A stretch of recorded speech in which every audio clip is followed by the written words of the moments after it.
Hello, welcome to another episode of Stories of World War II Veterans. My name is Kayleen Reusser, and each week I'm reading to you a story from a book I have written full of World War II stories.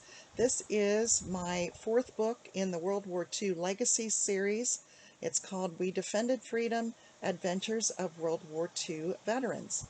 Today's story will be of Harry Neville, who served in the Navy, and thank you to all the veterans watching this for your service. We used radar on our ship to detect enemy planes, said Harry Neville of Fort Wayne, Indiana. Radar was a secret weapon. We didn't want the Japanese to know about it.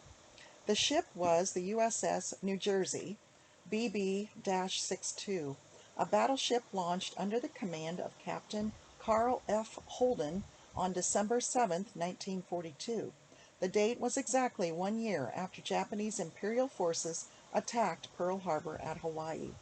At a length of 887 feet, the New Jersey was equipped with a variety of armament: 16-inch, 50 cal, 5-inch, 38 cal, 20 millimeter, and 40 millimeter anti-aircraft guns.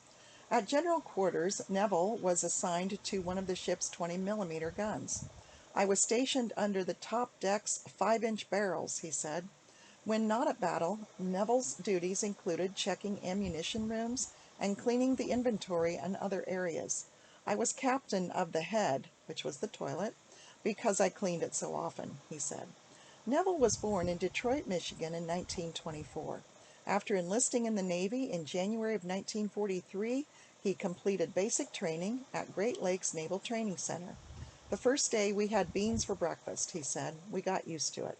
In Philadelphia, Neville was assigned to the New Jersey.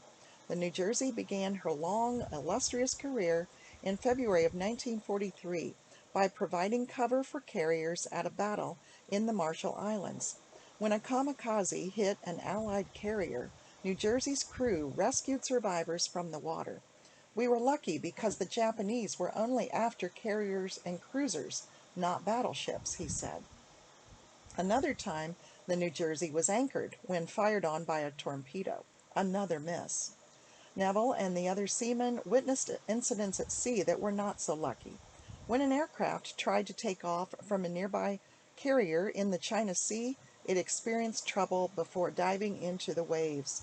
We listened a long time for calls from survivors among the flight crew, he said. There were none. After a victory with a Japanese vessel, the crew of the New Jersey took aboard 20 prisoners. They were placed in the ship's brig and guarded by a Marine detachment.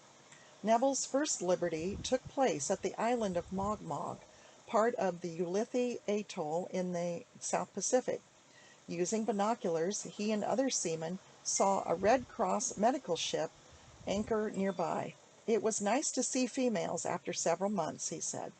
After 2 years, third-class petty officer Harry Neville requested to be assigned to the Navy, to the radar room.